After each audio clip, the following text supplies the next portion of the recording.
함께 읽은 누가복음 2장 10절 말씀을 중심으로 기쁜 마음으로 라고 하는 제목으로 함께 은혜를 나누도록 하겠습니다. 2023년 나에게 가장 큰 기쁨을 준 것은 무엇인가? 라고 하는 부제를 다뤄보겠습니다. 한 목자에게 양 100마리가 있었습니다.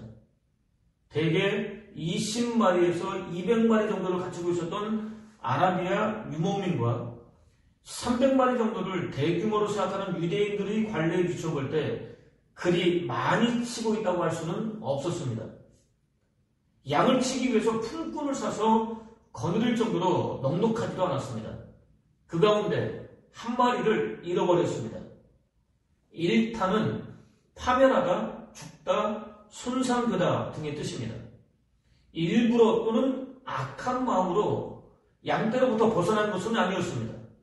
스스로 악한 길로 뛰어 들어간 것도 아니었습니다.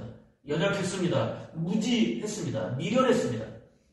양이 가진 두드러진 특징이 그렇습니다. 양떼는 물론 목자를 따라가지 못했습니다. 목자는 오던 길을 하나씩 되짚어 가기 시작했습니다. 찾을 때까지 포기하지 않았습니다. 심지어 하나밖에 없는 소중한 목숨도 아끼지 않았습니다. 양의 경제적인 가치 때문만은 아니었습니다. 죽을 수도 있는 위험한 상황으로부터 건져내기 위해서였습니다. 구원을 위해서라기보다는 종파를 열렬히 신봉할 사람을 얻기 위해서 바다와 육지를 두루 찾아다니던 당시의 타락한 종교 장사치들의 열심과는 완전히 달랐습니다. 잃어버렸던 양을 어렵게 찾았습니다. 목자는 즐거워했습니다. 단순한 기쁨이나 즐거움 정도가 아닙니다. 벅찬 기쁨입니다. 벅찬 즐거움입니다. 환호성을 지르며 노래를 부르고 춤까지 덩실덩실 추고 싶을 정도로 흥분된 상태입니다. 그가 너로 인하여 기쁨을 이기지 못하여 하시며 너를 잠잠히 사랑하시며 너로 인하여 즐거이 부르며 기뻐하시리라 라는 증거에 따르면 회개하고 돌아오는 죄인에 대한 여호와의 지극한 마음을 가리킵니다. 목자는 찾은 양을 어깨에 메었습니다. 세상을 정복하고 돌아오는 승리자라도 된 것 같았습니다. 성대한 잔치를 배설했습니다. 가까운 벗과 이웃들을 한자리에 불러 모았습니다. 나와 함께 즐기자. 잃어버렸던 나의 양을 찾았다라고 외쳤습니다. 함께 기쁨을 나누자고 외쳤습니다. 한 여인이 드라크마 하나를 잃어버렸습니다.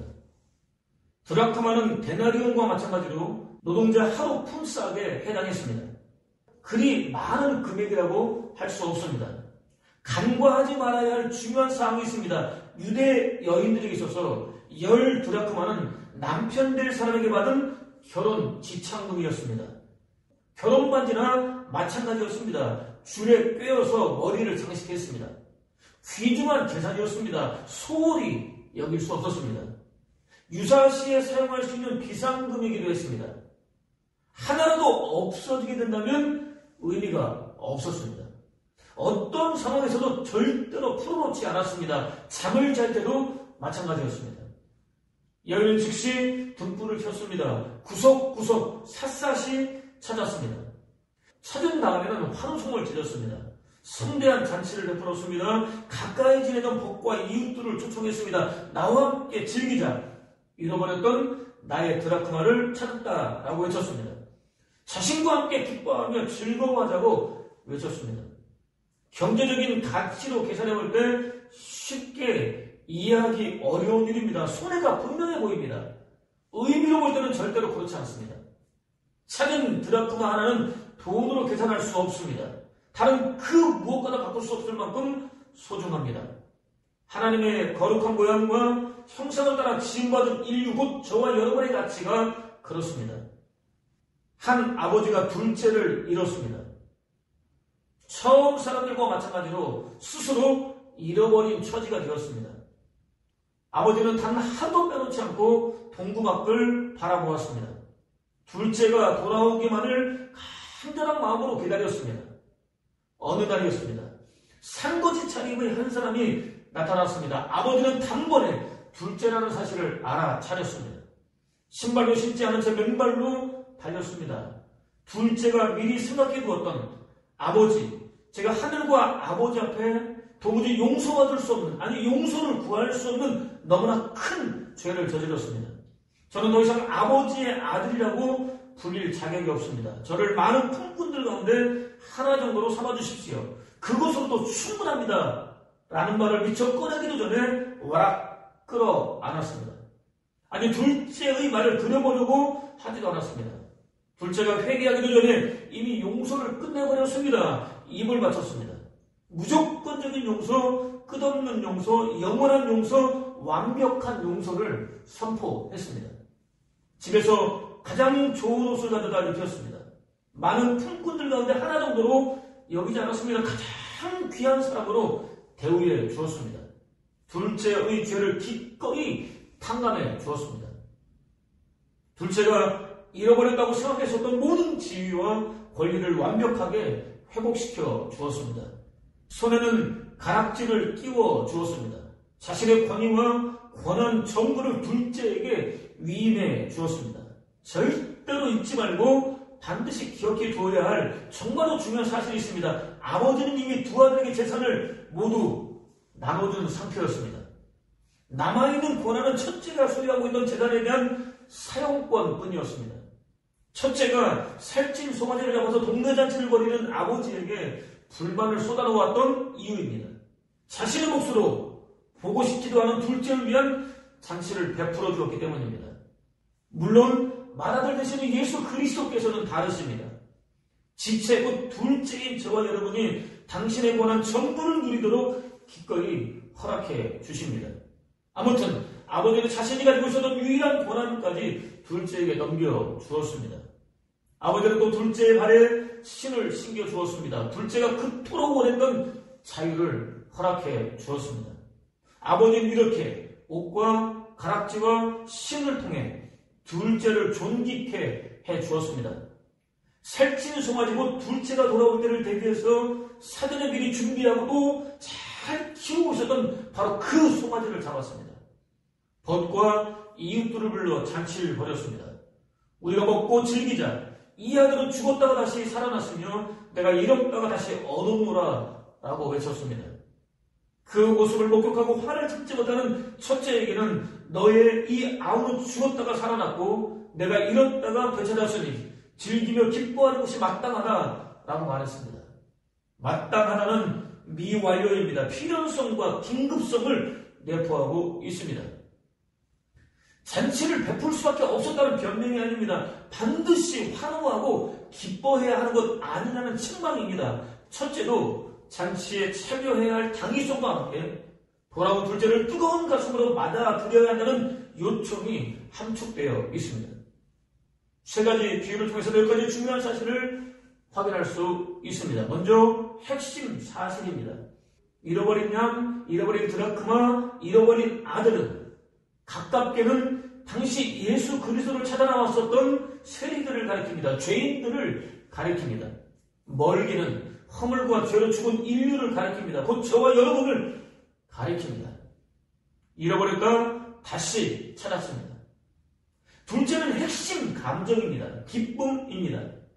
예수 그리스도께서는 죄인이 회개하고 돌아온 것을 다른 그 무엇보다도 기뻐하십니다. 수고와 희생과 봉사와 헌신보다 훨씬 더 기뻐하십니다. 당신과 하나 된 것만으로 기뻐하십니다. 마지막으로는 반드시 행동으로 옮겨야 할 핵심 행위입니다. 함께 즐거워하는 것입니다. 잔치는 목자가, 여인이, 아버지가 다 준비했습니다. 기쁨에 겨운 그 마음에 공감할 사람이 필요합니다. 저와 여러분은 잃었다가 다시 찾은 영혼입니다. 기쁨에 겨운 하나님의 마음에 공감할 수 있어야 합니다. 회개하고 돌아온 영혼으로 인해서 기뻐할 수 있어야 합니다.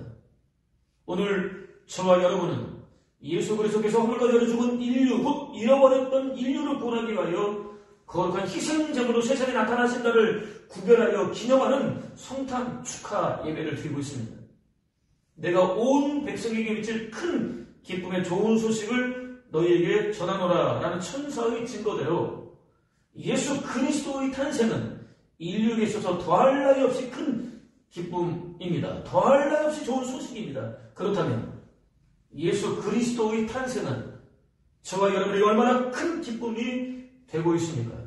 2023년 저와 여러분에게 가장 큰 기쁨을 가져다 준 것은 과연 무엇입니까? 행여 예수 그리스도의 탄생이 가져다 주는 기쁨보다 훨씬 더 크게 여기고 있는 것은 아닙니까? 한 영화관에서 있었던 일입니다. 본 영화를 상영하기 전에 먼저 국제영화상을 수상한 단편 영화를 보여주겠다는 안내 방송이 흘러나왔습니다. 관객들은 전혀 예상치 않았었던 기대감을 가지고 단편 영화가 상영되기를 기다렸습니다. 드디어 단편 영화가 시작되었습니다. 그런데 스크린은 온통 흰색뿐이었습니다. 1분이 지났습니다. 그대로였습니다. 2분이 지났습니다. 그대로였습니다.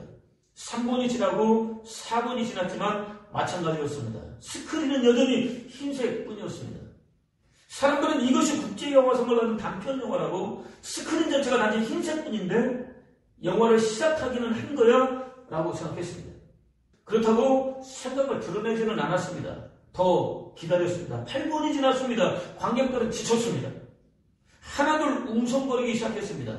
누가 이 영화에 국제영화상을 주었는지 모르겠지만 정말로 멍청해 보인다고 말했습니다. 불편한 감정을 있는 그대로 드러냈습니다. 9분이 지났습니다.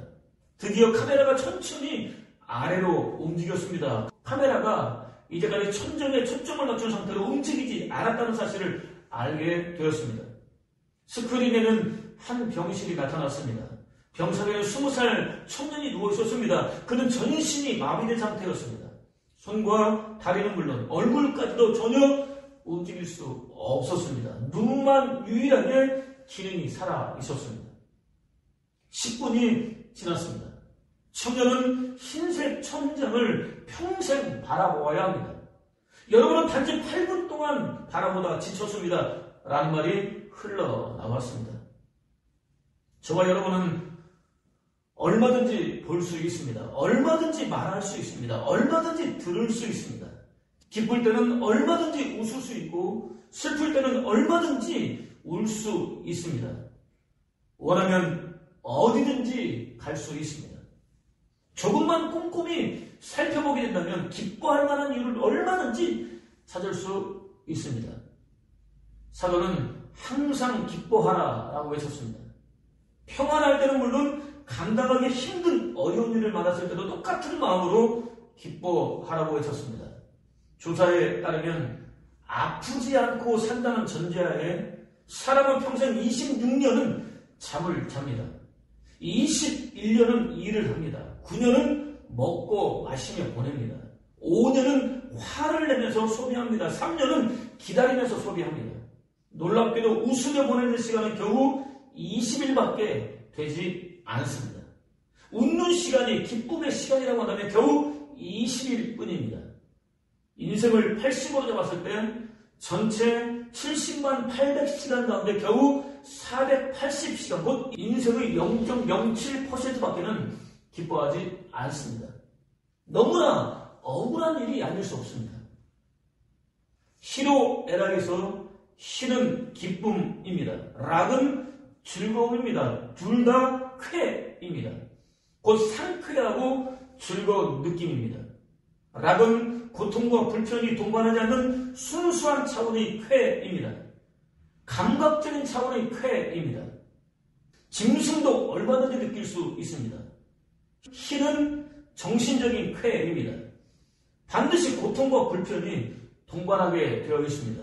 진정한 의미에서의 기쁨은 순수한 차원의 쾌만으로 이루어지지 않습니다. 반드시 불쾌를 거치고 난 후의 쾌로 이루어져 있습니다. 지속적으로 이어지는 기쁨을 누리기 위해서는 고해 같은 인생을 사는 동안 수없이 많이 찾아오는 불쾌를 기꺼이 얼마든지 자발적으로 선택하고 받아들일 수 있어야 하는 이유입니다. 특히 락, 곧 즐거움은 지극히 작은 문제만 발생해도 쉽게 휘발됩니다.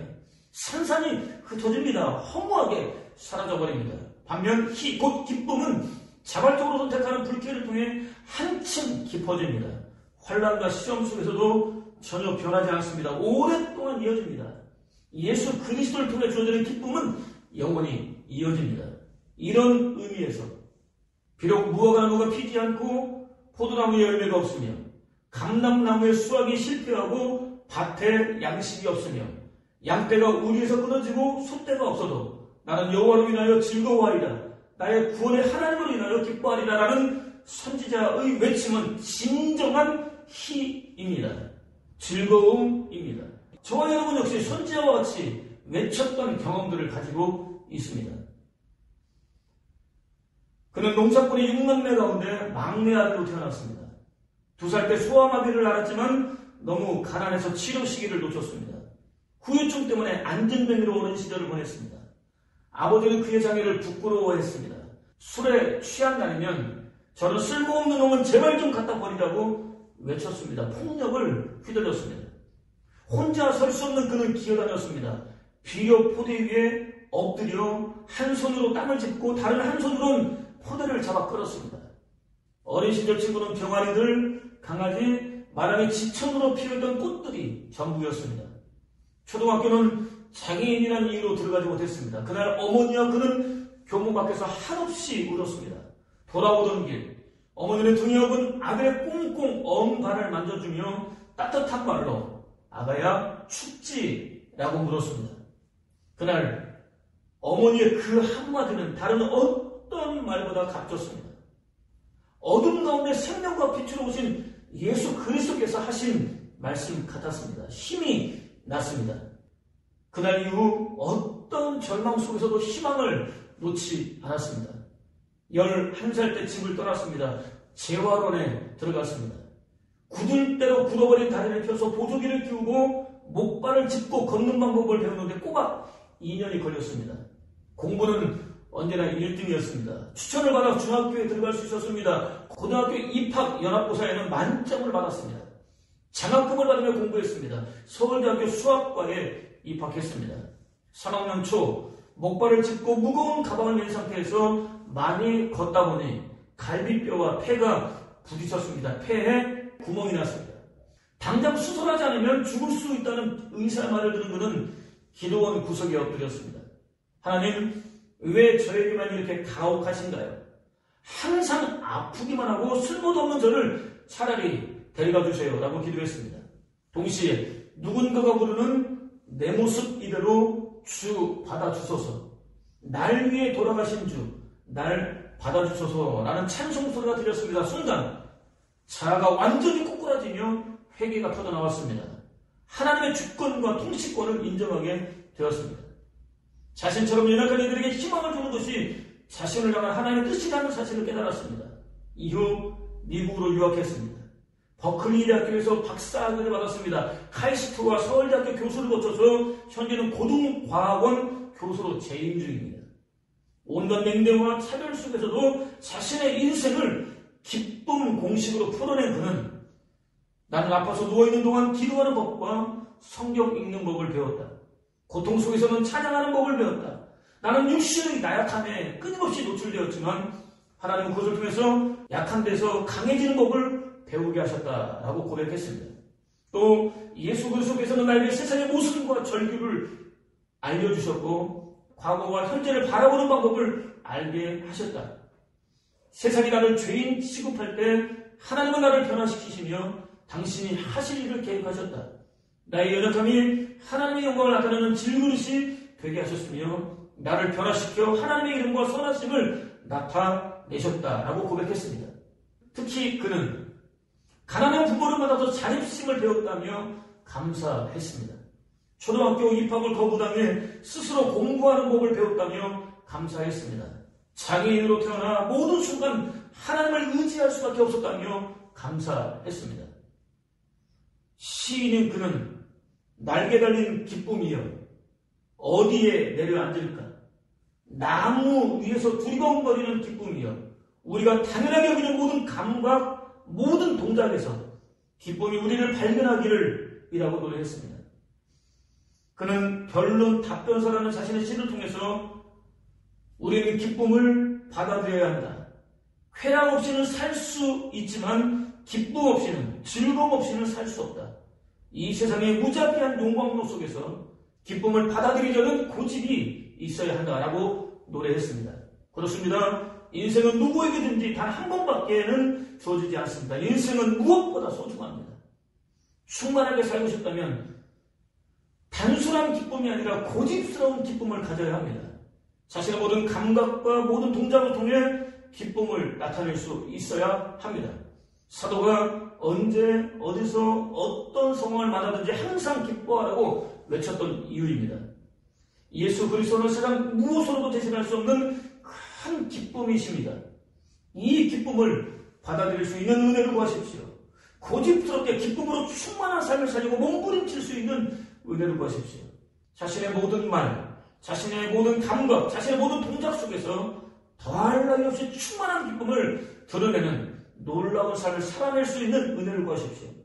자식에게 주어진 인생이 비록 저절로 눈물이 흐를 정도로 어렵고 고달프며 서럽기까지 할지라도 예수 그리스도의 거룩한 나타난 삶과 거룩한 희생을 통해서 주어지는 참된 기쁨으로 풀어낼 수 있는 은혜를 구하십시오. 그것을 통해서 다른 어느 해보다 기쁜 마음으로 성탄 절기를 지낼 수 있을 뿐 아니라 결코 쉽지 않았던 2023년을 기쁨으로 마무리하는 복된 성탄, 새롭게 다가오는 2024년을 기쁨으로 맞는 복된 성탄, 무엇보다 2023년 자신에게 가장 큰 기쁨을 주신 분은 허물과 죄로 죽은 인류 구원을 위해 아들을 보내신 하나님이라고 고백하는 복된 성탄을 보내는 저와 여러분 되시기를 주님의 이름으로 축원을 드립니다.